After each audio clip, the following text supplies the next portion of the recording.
Oi, oi, pessoal, como vocês estão? Gente, nosso convidado de hoje, eu estou muito feliz em recebê-lo, porque já tem muito tempo que eu tento marcar um horário com ele, mas ele é muito ocupado. Ele que é rock and roll, da pauleira, amigo pessoal, uma pessoa que eu admiro e tenho um carinho muito grande.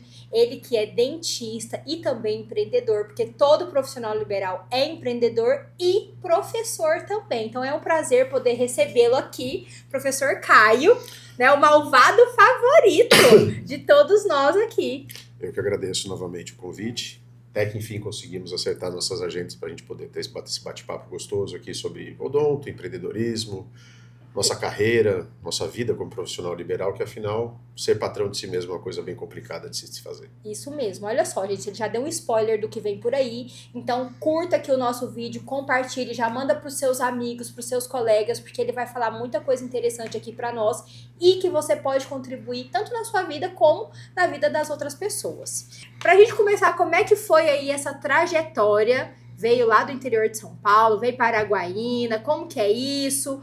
Por que a odontologia? Eu quero saber tudo desde o comecinho, aí não conte tudo, não esconde nada. Entendi. Eu, desde pequeno, sempre pensei em alguma coisa que eu pudesse trazer o bem ao próximo, né?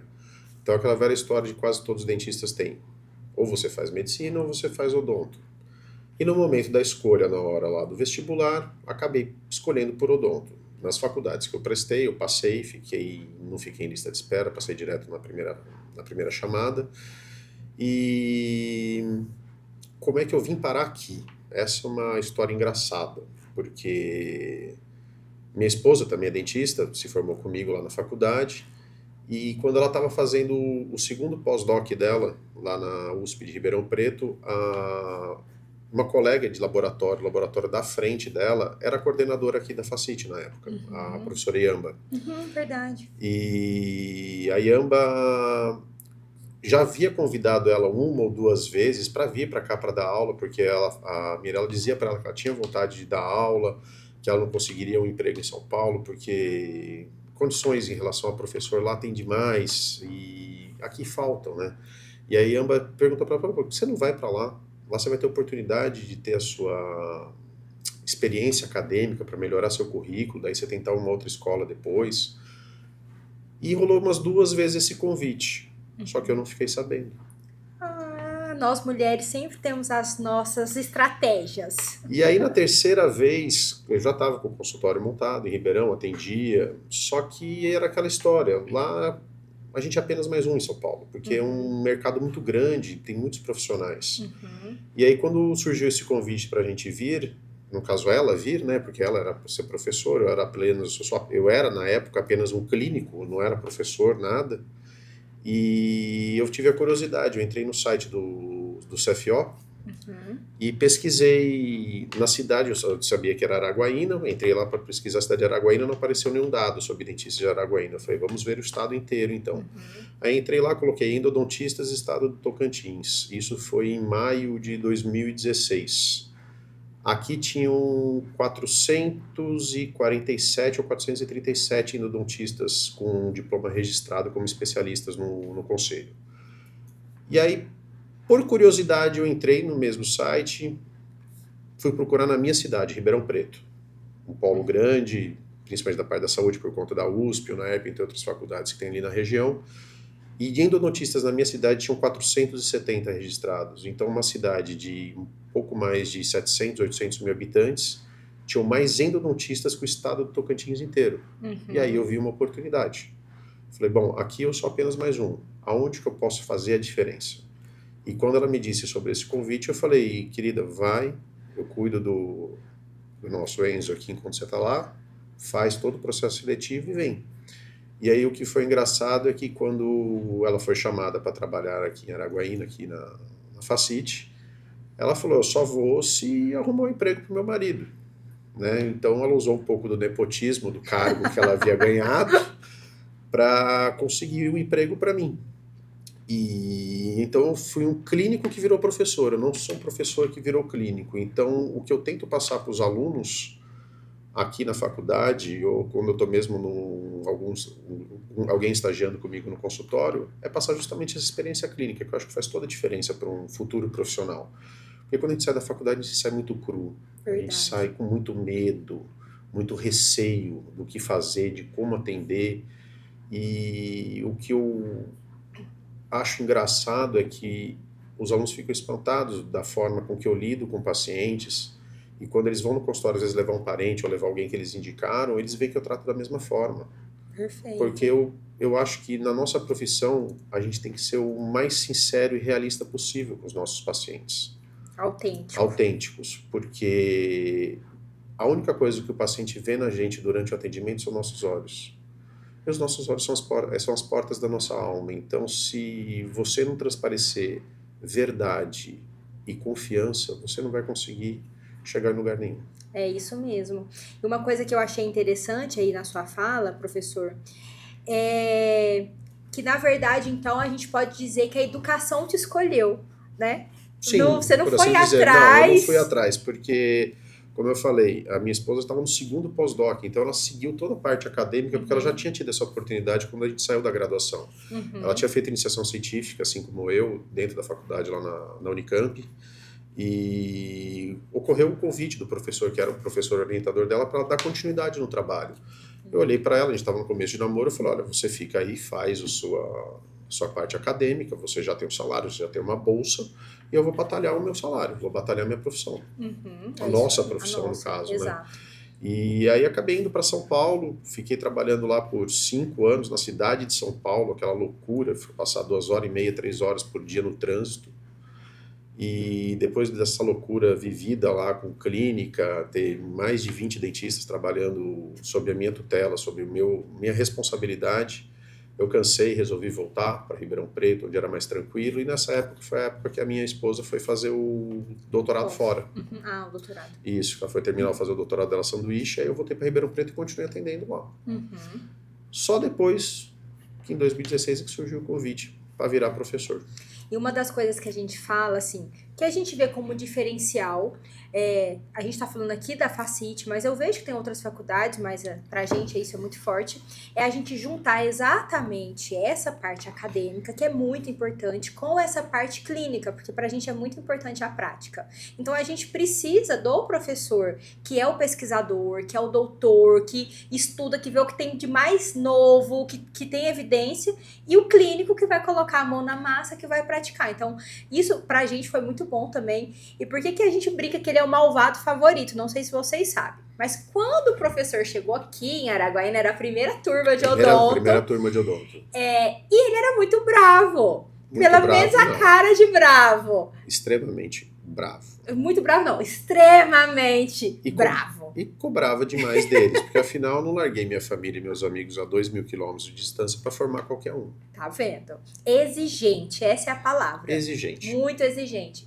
E aí ficou aquela coisa, gente, ele é bravo, E de repente o professor mais bravo virou nome de turma da primeira turma formada aqui pela Faculdade de Facite. Por isso que a gente fala que é o malvado favorito. E se a gente perguntar hoje, é um dos professores mais queridos, sempre homenageado, né? E não é pela questão de ser bravo ou não ser, é porque é exigente, mas mostra resultado. A cobrança, eu acho que assim, a geração que a gente está formando é uma geração que ela segue muito o que ela vê nas redes sociais. Verdade.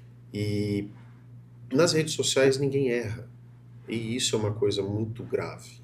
Porque todo mundo que mostra para os outros só mostra o certo. E eu sempre pensei e sempre achei que o bom professor, o bom profissional, para passar o conhecimento, é aquele que não ensina o certo, mas ele ensina através dos seus erros. Não tome esse caminho, porque aqui pode ter alguma pedra que vai te atrapalhar. Por esse outro lado aqui vai ser mais fácil. Só que o mais difícil é a gente fazer essa geração que hoje está dentro da academia, dentro das faculdades, como um todo, entender isso.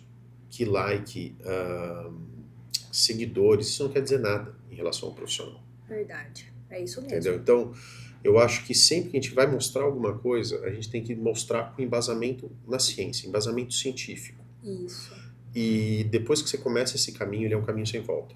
Perfeito. Porque a partir do momento que você começa a estudar aquilo que você gosta, não é estudo mais. É apenas uma leitura prazerosa para se passar o tempo. Perfeito, isso mesmo. E aí, o senhor falando sobre isso, você Obrigado, hein? falando. Chamar de senhor, eu vou embora. Eu tenho essa mania aqui, mas você falando sobre isso, voltando lá um pouquinho ainda na sua história. Você falou que a odonto você ficou naquela dúvida, e eu faço, não faço odonto, e tem muita gente que assiste a gente aqui e que também tem essa dúvida. E gente, às vezes, até que entra na faculdade, será que é isso mesmo que eu quero? E como que foi assim? Você se arrepende? Você pensa assim, em algum momento, eu poderia ter feito outra coisa? Conta um pouquinho pra gente de como que é esse sentimento seu, porque você é de uma geração, né? Nós somos de uma geração que a odonto era de uma maneira. Sim. E a gente viu que muita coisa mudou. Essa geração de rede social, sou uma pessoa que sou super favorável. Mas por quê? Porque a gente tem que falar o que é certo. E muita gente só vai pra mostrar o lindo, maravilhoso, e que às vezes nem é verdade. Sim. E às vezes é de 10, um ficou perfeito e o resto deu errado.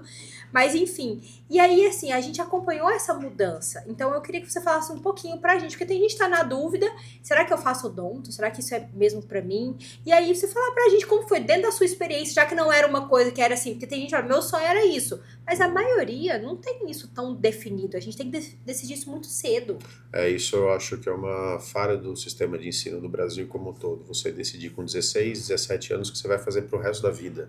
Sim. E a partir desse momento a família cobra. Sim. Você não, todo entrou, mundo, o vizinho que nem tem intimidade, você não tinha. Mas você não ia ser dentista? Você não ia ser advogado?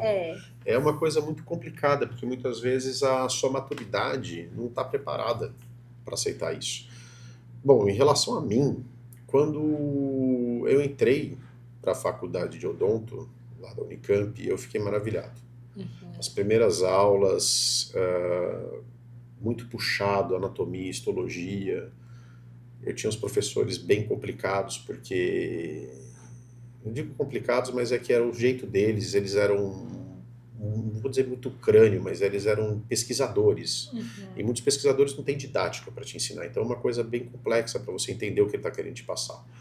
Só que a partir do momento que você começa a entender, eu vou usar uma frase que um senhor, numa feijoada que eu fui da Associação Odontológica de Ribeirão Preto, lá da ORP, quando eu entrei, foi a primeira vez que alguém me chamou de calouro sem me dar uma ovada. Tava careca lá já, não, naquela época eu tinha cabelo ainda, tá? Embora vocês não acreditem. Ele virou para mim e falou assim, ô calouro, vem aqui. Calouro. Um senhor com calor, Ribeirão Preto é muito parecido aqui com Araguaína. Ele de calça jeans, camisa social e suspensório. Sentado, calouro, vem aqui. Eu falei assim, pois não, senhor, o que foi? Ele falou, o senhor passou aonde? Eu falei, eu passei na Unicamp. Ele, pô, parabéns, não sei o quê, eu passei aqui na USP de Ribeirão, sou formado aqui. Eu falei, mesmo, quanto tempo que o senhor tem de formado? Ele falou, 60 anos no ano que vem. 60 anos de odontologia. Eu falei, nossa, 60 anos o senhor atua ainda? Ele falou, não no mesmo ritmo de quando você vai se formar. Mas eu ainda faço lá um pacientezinho pelo meio da manhã, um outro à tarde, uns 2, 3 vezes por semana. Eu falei, que bacana, quando eu for formado, eu quero seguir 60 de formado. Você imagina, a pessoa saiu com 23, 25 anos, o cara tinha quase 83, 85 anos, isso em 99, 98. E ele falou uma frase para mim que isso me marcou, e por isso que eu falo que depois que eu entrei, eu não tive mais dúvida do que eu queria. Porque ele falou assim pra mim, calouro, entenda o seguinte, você bebe? Eu falei, não. Na época eu era atleta, eu jogava handball certinho, não bebia na época. Aí ele virou pra mim e falou assim, entenda que a odontologia é uma cachaça. Eu falei, desculpa, eu não entendi a analogia. Ele falou, se você gostar, você nunca vai largar. Olha aí. E hoje a odontologia é minha cachaça, eu não vivo sem. Eu me sinto realizado quando eu estou no consultório, quando eu estou fazendo aquilo que eu gosto, aquilo que eu fui preparado e treinei e estudei para fazer. E quando eu estou passando isso para os meus alunos, eu acho que eu passo a aprender mais. Porque às vezes eu vejo eles cometendo erros que eu não cometi para chegar no resultado que eu cheguei. Aí eu passo mais uma forma de entender de como não fazer daquela forma. E isso me faz, ao melhorar a minha capacidade técnica, E você conseguir passar isso para um outro ser humano e ele entender o que você está fazendo é algo que é assim, indescritível, é como a propaganda da Mastercard. Não tem preço. Não tem preço. Mas isso que é por isso que eu sou tão também apaixonada pela educação, porque assim, você ensina, você compartilha o que você sabe, sim. você dá o que você tem, mas você não perde. Você não só perde, ganha. você só ganha, exato. Então, assim, é uma coisa porque, sei lá, se eu te der esse copo, eu vou ficar sem o copo. Mas se eu te der o que eu sei, eu vou continuar sabendo e você também vai saber. Você vai passar a ser um multiplicador. Então, assim, isso é muito encantador, Sim. assim, por isso que é apaixonante. Sim. E a gente que tem... você já deve ter ouvido essa frase, que professor não fica rico, né? Professor não ganha dinheiro. Você já deve ter ouvido essa frase. A gente que é professor sabe. Mas não é só isso que motiva a gente. Jamais. Então, por isso que eu acho que tem essa paixão, assim... essa paixão de quem é educador. E é óbvio que tem a saúde junto, né? Sim, não, e é o que eu falo para os alunos muitas vezes, o sucesso de vocês é o meu sucesso. Exatamente. O sucesso profissional, o sucesso de vida que vocês têm, me mostra que eu fiz o certo. E isso eu acho que é o mais importante. A gente veio para esse planeta para a gente fazer o bem para os outros. Exatamente. E se você não gosta de lidar com pessoas, não venha para a área de saúde. É isso É o que eu falo, porque tem muita gente que você pensa, evoluindo agora para um outro assunto que a gente vai conversar daqui a pouco, a pessoa só pensa na parte mercantilista da odontologia, e a odontologia é muito mais do que isso. Muito mais. Você também, eu um pouco mais, a gente viveu muito aquela fase da odontologia interventiva. Sim. Doeu, arranca que resolve. Verdade. Preparos de black, uma coisa que, nossa, destruía dente, que era uma coisa absurda. E eu vivi mais que você essa fase da transição, que foi ali no meio da década de 80, começo da década de 90. E eu lembro que a parte preventiva mudou demais e avançou demais. Só que a conscientização da população cabe a nós fazermos, a nós profissionais. E eu acho que hoje isso está muito esquecido. Está muito a parte, não, vamos colocar faceta, vamos extrair esse dente e vai colocar implante, que isso vai resolver. Só que em vez deles orientarem o paciente, que eu acho que é o mais importante, orientar a população, não é feito. Eles esperam literalmente a bomba explodir para ir para uma coisa mais lucrativa, por assim dizer. Verdade, um resultado rápido. Resultado rápido, que é o que todo mundo quer, né? Instantâneo. Exato. Claro que assim, existe ciência e tudo, mas eu vejo, eu como ortodontista, o tratamento nunca é rápido. Não, jamais. Nunca é rápido. E aí, é o casamento. É o casamento, uma hora encerra, viu? Eu sei. A gente sabe. Mas nunca... E aí, às vezes, eu vejo paciente que faz consulta, aí passa um pouquinho, ele vai num outro profissional que faz, sei lá, uma reabilitação estética, ele faz preparo em todos os dentes. Gente, preparo é desgastar todos os dentes. Desgastar a estrutura sadia. Sadia, para colocar algo ali para resolver um problema que, na verdade, ele tá tampando ali, tampando o sol com a peneira. Exato. Porque é uma hora, e aí eu fico muito preocupada. Você fica preocupado e eu fico feliz.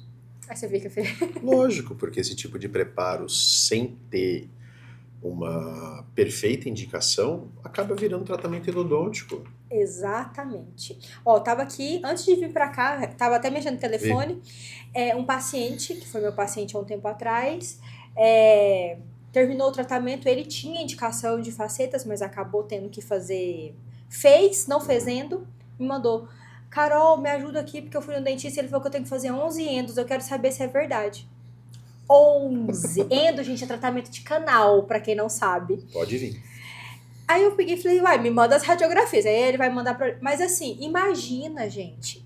Você tem que fazer... E o tratamento de canal, aí o senhor pode até explicar pro pessoal que tá assistindo, que tem muita gente que não sabe, mas teoricamente você vai lá, você tira e o dente fica oco. Como é que é isso? Existe, porque existe na cabeça das pessoas. Eu não quero fazer porque eu vou perder meu dente, prefiro arrancar. O dente vai ficar escurecido. Vai ficar escuro, isso. Assim, o tratamento de canal nada mais é do que a gente remover um tecido que está inflamado lá dentro, que é a polpa, né, que é o nervo do dente, que é o que dá vitalidade, porque esse tecido conjuntivo que está lá dentro transforma uma parte mineralizada do nosso corpo num tecido vivo receptor, que é a dentina. Né? Tanto quando a gente ensina complexo dentino pulpar. Exato. O que é o tratamento de canal? A gente vai fazer uma abertura na parte de trás do dente, no caso os dentes da frente, na parte do céu da boca, ou na parte da língua, que é daqui por dentro, para a gente poder acessar o conduto para remover todo esse tecido inflamado ou necrosado que está ali. No caso do seu paciente, possivelmente já deve estar necrosado. E aí a gente remove tudo, mas não deixa aquilo vazio. A gente coloca uma borrachinha lá dentro que chama cone de gutta-percha, com cimento para causar o selamento de todo o canal, para não ter perpetuação de crescimento bacteriano lá dentro, né? Porque o tratamento de canal é isso que a gente faz. A gente remove a infecção, preenche o espaço com material biocompatível, inerte, para não ter mais crescimento bacteriano. O tratamento de canal mata o dente? A grosso modo, ele mumifica o dente. Basicamente é isso. Só que a principal razão da gente fazer isso é para que essa inflamação que está dentro não se espalhe. Exato. Porque começa com uma inflamação aguda. Aí essa inflamação aguda ela passa a vir uma inflamação crônica. Ou vice-versa. O próximo passo, a cronicidade leva à necrose. Morreu. Mas o dente não tem cárie, não tem furo, não tem nada. Mas a gente tem bactérias circulantes no nosso corpo, que a gente chama contaminação via anacorética, que vem via sanguínea, começa a contaminar aquele dente, porque ela sente os fatores químicos do órgão em decomposição, no caso a polpa. Aí começa a migrar de fora do dente para dentro dele, onde ele vai encontrar um banquete. Vai encontrar tecido conjuntivo em decomposição, sangue, resto sanguíneo que ele vai poder degradar, tudo mais, e aí elas vão se proliferar. E pode-se passar anos formando ali bactéria dentro do dente, tendo uma colonização extrema, sem a paciente ter dor, sem ter nada. Exatamente. Aí quando a gente radiografa, a gente olha uma baita de uma perda óssea lá só na região apical, uma lesão periapical que a gente fala. E entendam, lesão no periápice não é câncer. Tá? Tem muita gente que associa a palavra lesão com câncer. Não é câncer, ele é um processo inflamatório crônico, que ele pode estar infectado ou não. E a partir do momento que você remove o fator infeccioso, no caso, você descontamina o dente, o seu organismo entende que ele não precisa mais daquela tropa de choque ali tentando conter aquela infecção que está dentro do dente e vai mandar o sistema imunológico para outro lugar. E naturalmente, após 6, 18 meses, até 24 meses, aquele osso volta ao normal. Ele volta a ser um osso sadio. Tem casos que eu ouvi no último congresso que eu fui, no último CIOGO que eu fui, se não me engano foi 2019 ou 2020, eu não lembro agora, um cirurgião dentista, professor da Universidade do México, se eu não me engano, ele acompanhou o caso da cunhada dele, porque ele não queria operar, fazer cirurgia parendodôntica na cunhada porque era parente. Sim. E a parente não queria ser operada porque tem pavor de dentista. Ele acompanhou a regressão da lesão dessa cunhada dele por 10 anos. Após 10 anos, não existiu mais lesão. E se fosse seguir o protocolo à risca, como a gente aprende, como eu passo para os meus alunos, após 24 meses eu teria operado. Sim. Entendeu? Mas é uma coisa que é biologia. E é tão incrível, porque assim, é perfeito, né? Ótimo. O que Deus faz é perfeito demais, mas puxando já esse gancho da importância da odontologia. Porque tem muita gente que acha que dentista é só para quando o dente está doendo. Sim, esse é o mal brasileiro. Exato. E aí, a gente acaba chegando casos, a gente vê inúmeros estudos, e a gente vê, às vezes, pessoas que a gente conhece, que vai pro hospital, que tá em UTI, e que o foco de infecção dele, às vezes, é um dente que tá lá aberto, ou às vezes nem tá aberto, às vezes uma lesão... um dente necrosado, uma lesão periodontal, que é um problema na gengiva. As piores bactérias que tem. Atrapalha tudo. Atrapalha uma pessoa que está lá no hospital de se recuperar por conta de um problema no dente. Então, assim, as pessoas não têm essa noção. Não tem. E tanto que, graças ao meio onde eu estudei, eu tenho alguns amigos, um que trabalhou, que eu me lembro, no INCOR e outro no HCOR. Ou era no HCOR e no Einstein, eu não lembro agora certinho. Os dois eram buco.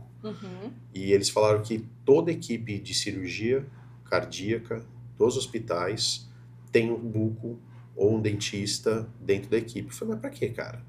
Ele falou, porque nenhum paciente entra para se fazer cirurgia nesses hospitais sem ter passado por uma avaliação bucal antes. Fantástico. Porque já é sabido que as bactérias que têm maior responsabilidade, por exemplo, em casos de endocardite bacteriana, estão relacionadas com bactérias bucais.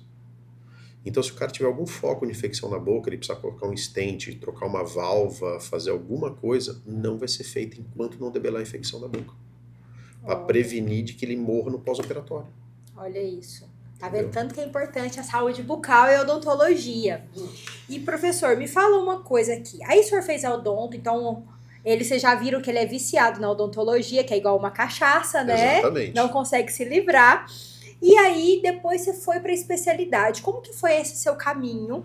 Né? Você já formou, já entrou na especialização? Porque a gente sabe que, né, hoje isso é muito acessível, mas na minha época, quando eu terminei, ainda já era mais acessível. Mas na minha mãe, para você entrar numa especialização, era uma luta, não tinha em todo lugar, enfim.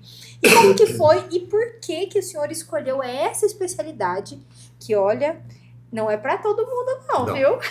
Não é mesmo. É assim, como todo mundo, quando você entra na faculdade, você começa a ter os primeiros contatos, eu explico para os alunos que o ensino é como se fosse uma escadaria que a gente está subindo. A gente começa com as matérias mais simples, que são a base, que é pério, cirurgia, aí depois a gente vai para dentística, endo, prótese, e a gente vai subindo. Então, como todo aluno, quando entra, eu fiquei maravilhado com a cirurgia. Desculpa o que eu vou falar, mas não tinha coisa mais legal que cortar uma pessoa, costurar ela continuar viva. Era uma coisa fabulosa, eu achava aquilo maravilhoso. E aí foi indo na cirurgia, tudo, aí começou a dentística, aí começou a endo no laboratório, é a hora que você pega raiva da endo. Porque você chega lá, você está trabalhando primeiro, você não enxerga o que você está fazendo. Verdade. Os seus olhos estão aqui, ó, na pontinha do seu dedo, que é a continuação da lima que está lá dentro do canal. E essa é a forma que todo mundo aprende. E tá certo de ensinar dessa forma, mas não é para a pessoa pegar raiva, é para desenvolver sensibilidade, desenvolver sensibilidade tátil. Isso é uma coisa que faz uma baita de uma diferença na nossa vida, né? E aí é outra coisa, também escutar do professor, desce desce mais meio, sobe mais meio. Eu estou falando da altura de lima que a gente mexe lá dentro do canal, o professor sempre fala isso. É o tamanho da raiz, tem o canal dentro. Aí a gente radiografa para ver tudo certinho. E aí quando eu estava já nessa ida do laboratório de endo, calhou do rapaz que morava comigo sair de casa, foi para outro apartamento, e aí ficou vago um quarto na casa que eu morava, e aí como o mundo é engraçado, né? O meu orientador de mestrado hoje veio morar comigo, ele era meu veterano na faculdade, eu estava no primeiro ano, ele estava no quarto, e ele sempre quis ser endo. Porque a mãe dele era endo e o sonho dele era ser endo. O professor Newton Vivacqua, lá de Fortaleza. E um dia eu estava em casa, mexendo nas minhas caixas, nas minhas coisas para levar para arrumar para a clínica pro dia seguinte da integrada. Aí falou, pô, essa semana tem especialização, deixa eu arrumar a minha caixa também. Ainda bem que eu vi você fazendo, que eu estava esquecendo. Aí domingão, escutando Fantástico, que é a hora que bati o desespero para qualquer graduando que tem clínica na segunda, né? Tentando confirmar os pacientes da segunda de manhã. Aí eu comecei a olhar uns negócios diferentes na caixa dele, diferente da minha. Eu falei, pô, mas o que é isso, cara? Ele falou, não, isso aqui, ó, é lima rotatória, espelho assim, usa o motor tal, localizador. Eu falei, como é que é? Ele cara, aquele jeitinho que nós estamos te ensinando a fazer. Sofrendo lá. Porque todo mundo tem que passar por isso, cara. Claro. Você tem, é um andar. Ele falou, você não começou a correr antes de você andar. Primeiro você engatinhou, aí você dava umas balançadinhas, começou a andar, começou a correr. Ele falou, eu tô começando de andar para correr agora. Isso ele já estava com 1 ano de formado. Né? E aí eu vi, aí teve um dia que eu tinha uma brecha lá nos horários da faculdade, eu virei para ele e falei assim, Nilton, posso te acompanhar lá na clínica? Ele falou, cara, tem que ir de branco. Eu falei, isso já tem, uso branco 3 vezes por semana, um dia a mais a menos não vai fazer. E aí eu fui para ver. E aí eu vi, fiquei maravilhado, porque fazia muito pouco manual, era na instrumentação, usava muito motor. A magnificação foi uma coisa assim que eu fiquei maravilhado de ver um dente do tamanho dessa xícara aqui, você vê um canal do tamanho da embocadura dessa caneca, era uma coisa assim, uma coisa que eu trabalhava no escuro sem ver o que eu estava fazendo, eu conseguia enxergar. Eu lembro que eu fiquei quase 2 horas pendurado no carona. Pra vocês entenderem o que é carona, a doutora Carol também deve saber. Os microscópios, a gente tem um aparelhinho que a gente coloca junto, que é uma outra binocular, onde você vê tudo o que o operador está fazendo. Então eu fiquei 2 horas em pé, só olhando o que ele estava fazendo e auxiliando. Aí eu falei, não, é isso que eu quero. Achei espetacular. Aí No último ano de faculdade. Não foi no último, foi no terceiro ano, Ah, olha aí. na clínica integrada já. Aí eu comecei a ver, comecei a me dar bem, aí acabei por conta de como é que fala a palavra? Que a gente tem que entregar para os professores, Meta. Isso, Ah, meta a ser produzida. Por conta de produtividade, eu acabei não ficando de exame de dentística. Ah, tá. E aí o exame, diferentemente do que a gente faz hoje, não era no laboratório nada. O exame de clínica a gente tinha que fazer uma restauração no paciente na frente do professor. E ele lá. E o professor olhando, só que era abrir a cavidade, fazer o isolamento e restaurar. Porém, se você abrisse a cavidade e tivesse que fazer o tratamento endodôntico, você estava reprovado. E aí o paciente que eu escolhi, uma amiga minha me deu a dica, eu radiografei antes, eu falei, putz, vai dar endo. Vai dar endo. Aí eu falei com o professor, professor, tá acontecendo isso, eu tenho um exame, como é que eu posso fazer a endo aqui antes? Ele falou, mas não tem professor nenhum na clínica. Eu falei, eu sei, professor, eu fico ali no plantão com o responsável, não, faz o seguinte, fica no seu box, todas as radiografias que você fizer de acompanhamento, fala com, eu não lembro o nome do colega do mestrado, era meu tutor dentro da clínica, que estava no doutorado, mostra as radiografias para ele. Foi a primeira vez que eu fiz uma endo sozinho, só mostrando radiografia, não tinha localizador apical, nada do que eu uso hoje. E eu levei 2 horas, assim, sem ter pressão, sem ter ninguém em cima. E aí eu falei, pô, esse negócio é legal. E aí foi caminhando. E aí depois de um tempo dentro da faculdade, eu acabei fazendo plantão de urgência, onde na minha faculdade todo mundo sai com uma média de, se eu não me engano, acho que 40 horas, plantões obrigatórios que a gente tem que fazer durante a faculdade inteira, que eu, se eu não me engano, eu preciso até olhar meu certificado, mas eu saí com mais de 470 horas de plantão de urgência do SUS. 10 vezes mais. Porque eu tentei fazer, puxando um gancho naquilo que você disse em relação a fazer especialização, as coisas, onde eu estudei lá na Unicamp, você não podia fazer especialização sem você ter feito a atualização antes. Isso, Mas antes era assim mesmo. Uhum. Isso, eu lembro disso, que você tinha que ter também um tempo que você já atuava como profissional para daí você também poder fazer. Aí eu lembro que eu prestei a prova e eu passei, só que aí por conta desses negócios de eu não estar formado, ainda eu estava no último ano já, aí eles não puderam colocar meu nome lá, colocaram só que eu fui desqualificado. Mas o professor tinha me mostrado, eu tinha ficado em segundo. Ah, olha aí. Ainda. E aí esse professor, o Zaya, virou para mim e falou assim, você quer uma oportunidade de você se desenvolver? Eu falei, claro, professor, o que que você vai fazer por mim? Ele falou, o que você faz de quarta-feira, o dia inteiro? Eu falei, nada. Ele falou, topa ficar no plantão das 8 às 18? Eu falei, fico. E era um plantão de urgência SUS mesmo. Gente chegando com abscesso, inchado, com dor. Eu atendi todo tipo de gente, todo tipo de caso lá. Tanto que hoje, quando eu faço demonstração para os alunos, tanto da graduação quanto da pós, de como faz a abertura de dente, eles falam, nossa, professor, como é que você faz rápido assim? Eu falei, tinha que fazer, né? Fazendo, infelizmente, né? Mas a quantidade leva você a desenvolver habilidade. Sim. E eu falo para os alunos, cara, você quer ser bom no que você faz? Treina. É repetição. Você acha que atleta de alto nível faz o que eles fazem no esporte? Acordei hoje, vou correr 20 quilômetros. Uma maratona. Não, o cara é uma coisa gradativa. Mas o que eu acho mesmo, o problema hoje é que a galera é muito imediatista. Verdade. Não tem essa paciência de se desenvolver e esperar. E agora voltando lá, de novo, da especialização. Isso, da especialização, desculpa, eu tenho TDAH, eu volto, eu mudo foco, é complicado. Aí você não entrou? Não entrei não, eu fiquei lá no plantão. Aí me formei, saí, fui procurar emprego. Aí tentei fazer a especialização, já estava em São Paulo, já estava empregado em São Paulo, tentei fazer a especialização no Senac da Tiradentes, ao lado do Batalhão da Rota, lá em São Paulo, que eles tinham, não era especialização, eles tinham mestrado profissionalizante em endo. Sim. Só que ia ter clínica, então ia funcionar como uma especialização, você sairia com o título de mestre. Especialista. E você poderia depois pedir Como é que fala? Eu sei, a habilitação, A habilitação no conselho. Isso, do conselho como especialista Aham. também, porque a carga horária era maior do que a da especialização.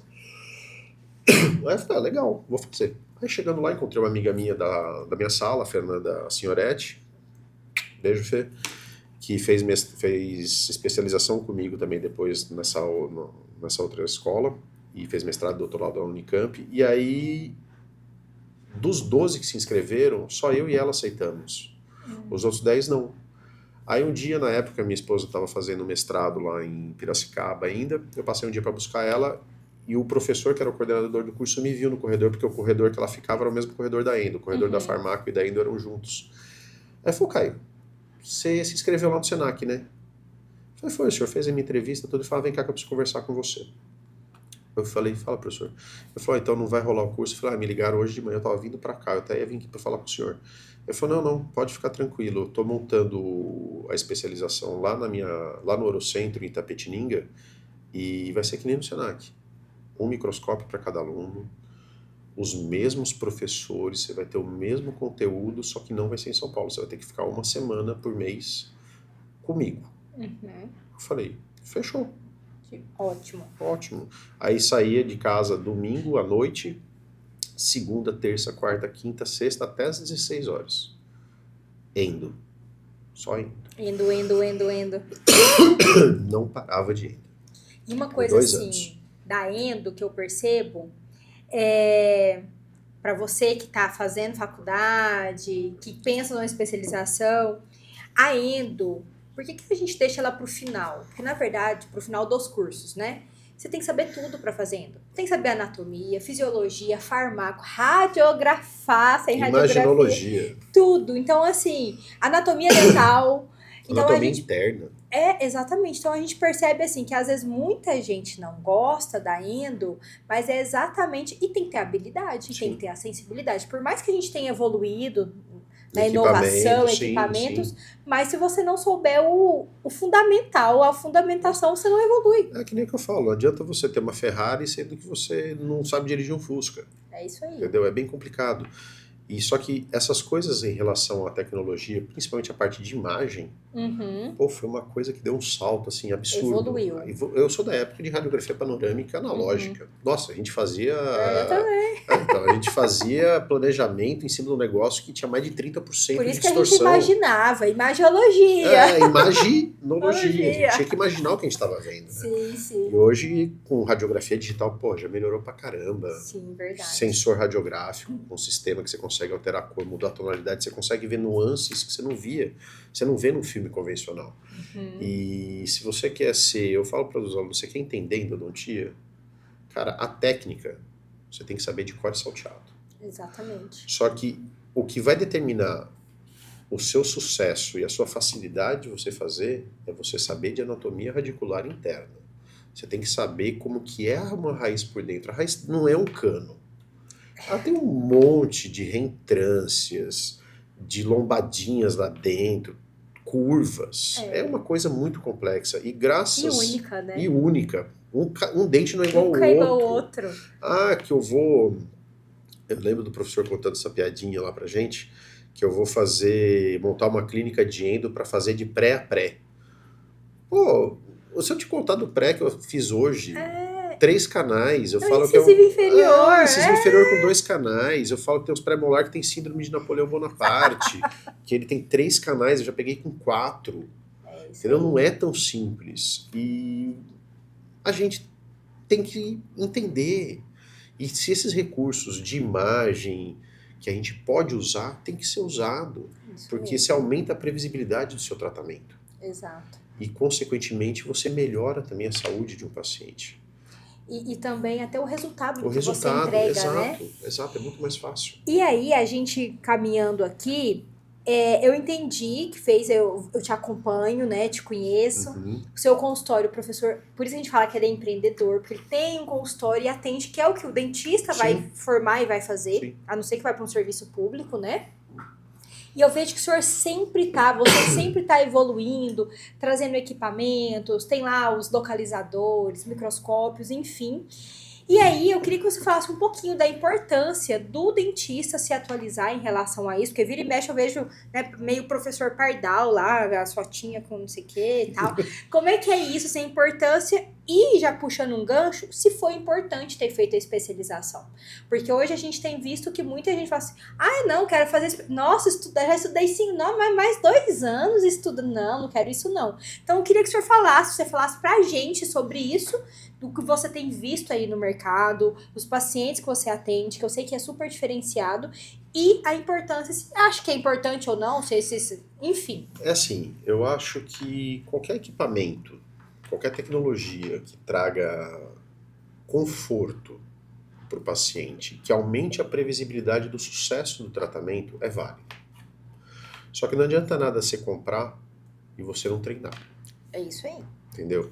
Eu fiz minha especialização lá, terminei lá em 2007, usava microscópio, usava motor, tudo do curso. Só que eu não comprei.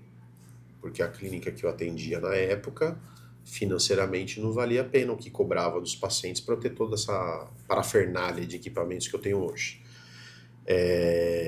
E nisso, quando eu saí, eu voltei para Ribeirão Preto, que eu fui montar meu consultório, aí eu voltei a fazer só cursos de imersão, porque eu já fazia no meu dia a dia aquilo, então eu só fui reaprender, por assim dizer, a como mexer nos equipamentos. E depois que você aprende que você fica no negócio, você não consegue mais ficar sem. Que nem você falou meio professor Pardal. Eu não consigo trabalhar hoje sem eu estar usando meu microscópio. Uhum. Se eu não tenho microscópio, eu uso minha lupa. Porque eu preciso de uma visão aumentada. A gente está trabalhando num local que é escuro, úmido, incerto. Tem um ser lá dentro que você fala para não se mover e ela vai onde você está se movendo, que se chama língua. Então é complicado. Verdade. Então, quanto mais a gente conseguir ver, ter uma boa visualização do nosso campo, é muito melhor. E você vai conseguir dar um tratamento melhor para o seu paciente. Meu último brinquedinho que eu comprei, que eu estou super feliz, que eu me arrependo de não ter comprado antes, foi um bisturi elétrico.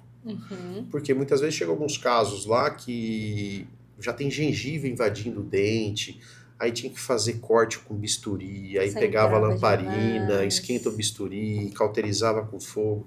Com o bisturi elétrico, olha, foi os R$2.300 mais bem gastos que eu já tive. Só dá uma cortadinha, ele já estanca o sangramento na hora, eu consigo fazer tudo que eu preciso fazer. E hoje em dia eu falo, antigamente os caras falavam, que você faz sessão única. Eu falei, faço. Você faz todos os casos? Não. Porque tudo vai depender. Hoje, como eu enxergo o que eu estou vendo, eu enxergo o que eu estou fazendo, aonde a lima está tocando, o que eu estou mexendo lá dentro, o que eu estou limpando, eu tenho que estar extremamente seguro para ter certeza de que eu vou fechar aquele dente.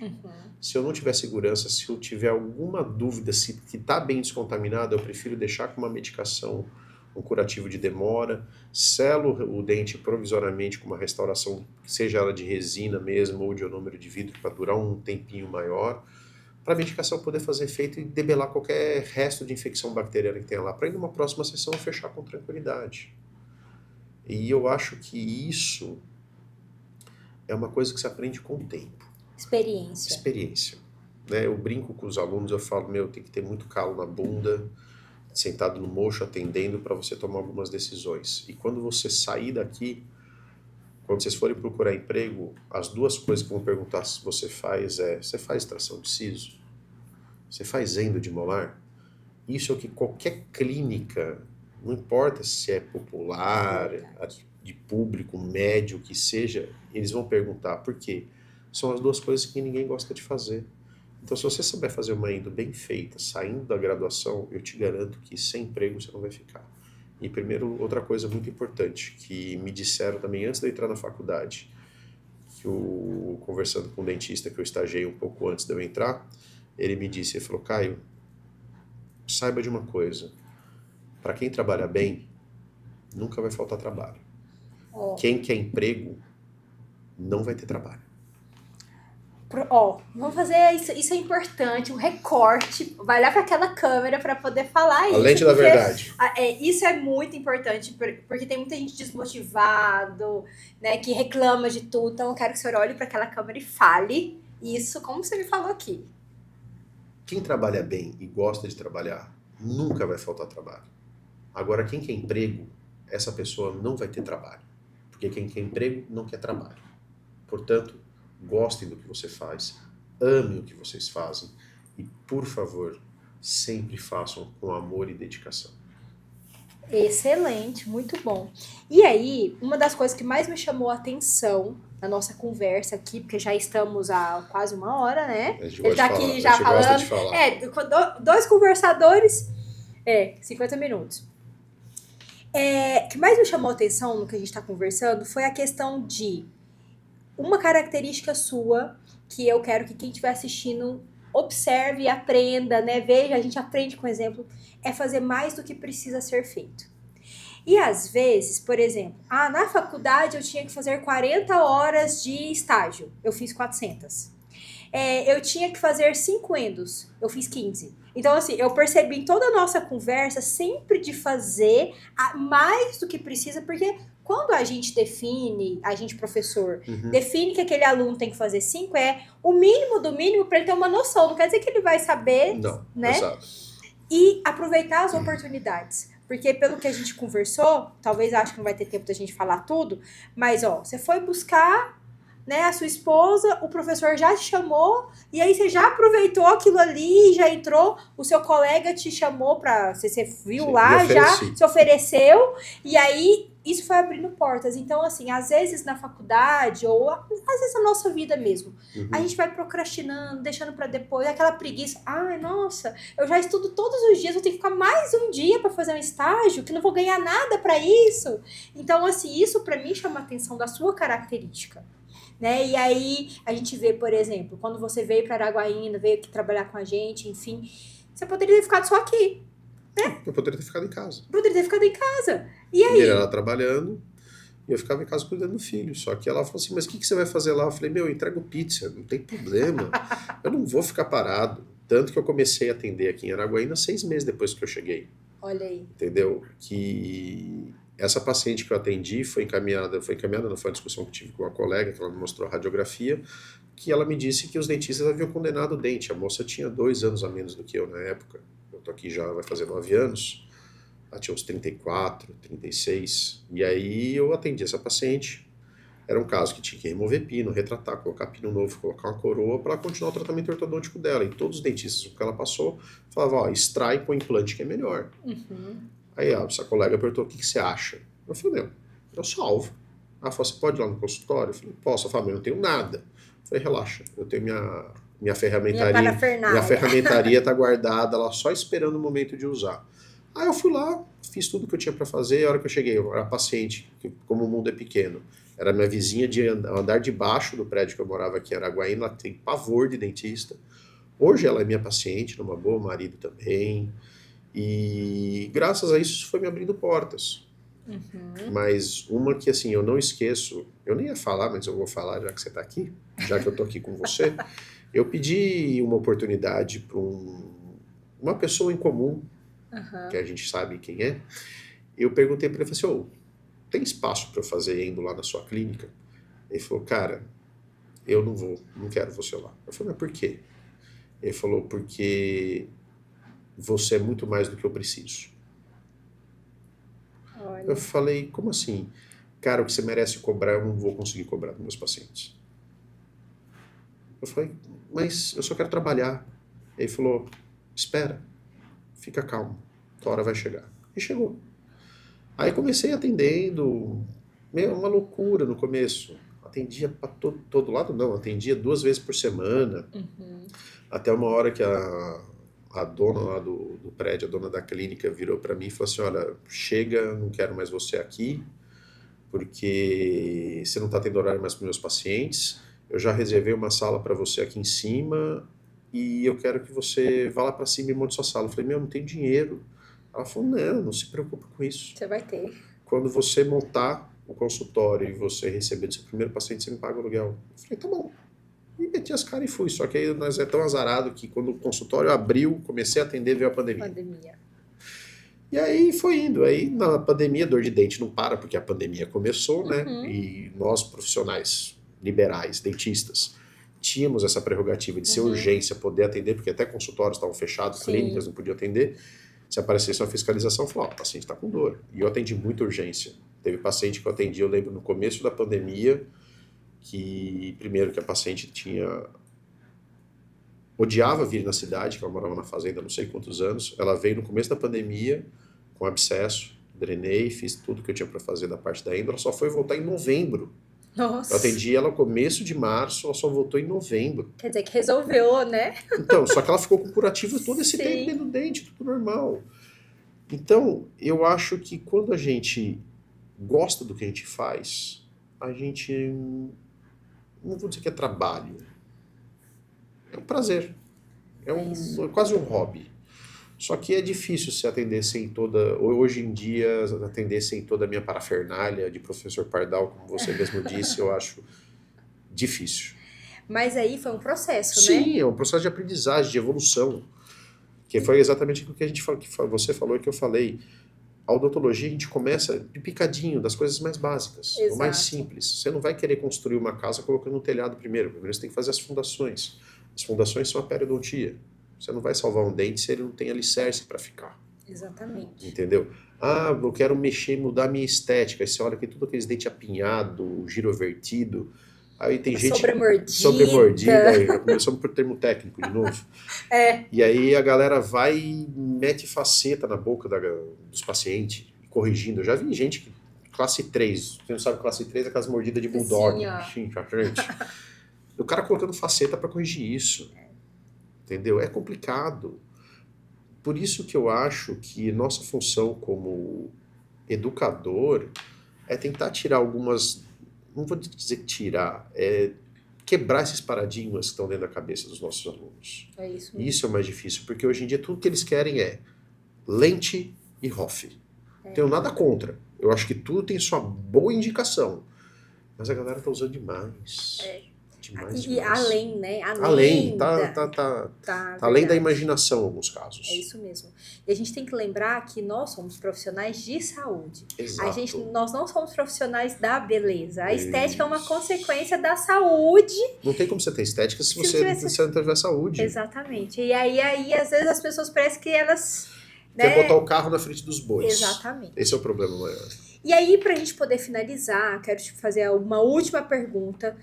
A importância da educação na sua vida. Como que você vê a importância de você ter estudado? Deve ter tido dias que você não queria estudar. Deve ter tido dias que você falou, vou chutar o pau da barraca e dane-se, né? Para não falar outra palavra aqui. A gente não pode. Ela sabe, falando isso porque ela sabe que eu falo Eu sei, verdades. ele fala. Mas e como que você vê hoje, né? Com a sua experiência, hoje já pai de 2 filhos aí, começou... como um clínico, igual você está falando, hoje um dos professores mais requisitados, um dos profissionais mais gabaritados da nossa região aqui, é a referência da endodontia em toda a nossa região. Como que você olha para a sua história hoje e fala assim, e aí, valeu a pena ter estudado, não valeu a pena? Para deixar também de mensagem para quem está assistindo a gente. Assim, eu vou voltar para contar um pouco disso, um pouco lá atrás. Minha mãe era professora de história, de colégio. Meu pai, aí quando eu nasci, ela continuou dando aula, mas quando a minha irmã nasceu, aí ela parou de dar aula. Meu pai trabalhava no banco de uma multinacional de carros aqui no Brasil. E quando eu estava lá com meus 15, 16 anos, eu já tinha uns amigos que a gente jogava handball junto, que eles trabalhavam, eles tinham o dinheirinho deles para sair à noite, para as festinhas, e eu não tinha. Eu falava, pai, eu quero trabalhar. Mas o que você vai fazer? Eu falei, eu vou trabalhar no shopping com meus amigos lá, vender roupa, não sei o quê, para ganhar um dinheiro, para eu não precisar pedir dinheiro para você para comer um lanche no McDonald's, se eu sair. Aí eu falava, não. Enquanto eu puder te sustentar e você só estudar, é isso que você vai fazer. Porque eu não vou fazer com você o que eu tive que fazer. Que eu tive que trabalhar e estudar para me manter. Porque meu pai falou para mim, era eu e seus tios e teu avô que trabalhávamos em casa para sustentar a casa. Então, enquanto você te puder só estudar e eu puder te manter, vai ser assim. Aí eu falei, tá bom. Aí fui sempre um dos melhores alunos da escola, sempre tive entre os primeiros no colégio, tudo certinho. E isso me deu uma boa base. Porque o que eu vejo hoje muito é muitos alunos entrando despreparados para uma faculdade. Porque o ensino básico, o ensino fundamental e médio, quando ele não é bem feito, ele não é bem aproveitado, você não vai conseguir aproveitar a sua educação no ensino superior de uma forma correta, né? E eu olhando lá para trás hoje, se eu tivesse aquela velha história, né? A maturidade que eu tenho hoje na faculdade, pô, não tem nem o que falar o que eu seria, porque eu não sei. Porque eu saberia aproveitar muito mais os professores que eu tive, as informações que eles me passaram. E eu vejo muitas coisas hoje, eu vejo de oportunidades que eu perdi de aprender. E só que isso só aprende com o tempo. Então, o que eu falo para todos é aproveite. Sugue o máximo, esprema o máximo os seus professores. Porque dali você vai conseguir tirar leite de pedra. Porque quando você consegue apertar o seu professor para ele te ensinar e você absorve aquilo, você já está na frente de muitos colegas da profissão de uma forma geral. Muito bom. Excelente. E nós estamos encerrando aqui, né, gente? Depois, eu tinha tantas perguntas para fazer, até anotei vários tópicos, eu fui o primeiro e o último, porque não deu. O meio foi meio complicado. A gente fala demais dos dois, depois a gente marca uma muito bom, outra. a gente marca um retorno. Mas eu quero que o senhor olhe, que você olhe para essa. Eu tenho mania de senhor, viu, gente? Ele não gosta que eu chame ele de Só senhor. porque eu tenho barba branca. Olha aqui, e não tem cabelo. Exato. Olha Sem problema. essa câmera, deixa uma mensagem final para quem está assistindo a gente. Nós temos aqui um público variado, né? O público que ainda não entrou na faculdade, o que está no meio da faculdade, o que já formou. E você deixa um recado para eles aí, para, né, o seu recado final para todo mundo. Bom, acreditem sempre em vocês. A única pessoa que pode limitar o que você vai aprender, o que você vai desenvolver, é somente você. Nunca se esqueçam disso. E sempre para frente. Se tiver que ir para trás, é para dar 2 passos depois para frente novamente. Fiquem com Deus e a gente se vê por aí. Excelente, muito bom, gente. Olha só, foi tão rico esse momento. A gente falou de vida, de empreendedorismo, de consultório, de endo, de tudo. De tudo. E eu quero agradecer a sua presença. Quero agradecer você, que foi a sua audiência aqui. Eu tenho certeza. Às vezes teve alguns termos técnicos, vocês passem para frente, né? O que você não entender. Ou mande a pergunta que a gente responde, se possível. Isso que eu ia falar. Ou pergunta aqui pra gente. E assim, curta aqui o nosso vídeo, compartilhe, mande para os seus amigos, abençoe outras vidas através desse conhecimento que vocês estão tendo aqui conosco. Muito obrigada por sua audiência, obrigada por Sr. Caio. Eu que agradeço o convite. E vamos voltar aí para marcar o próximo. Com certeza. Discutir mais sobre ele. Obrigada. Tchau, tchau.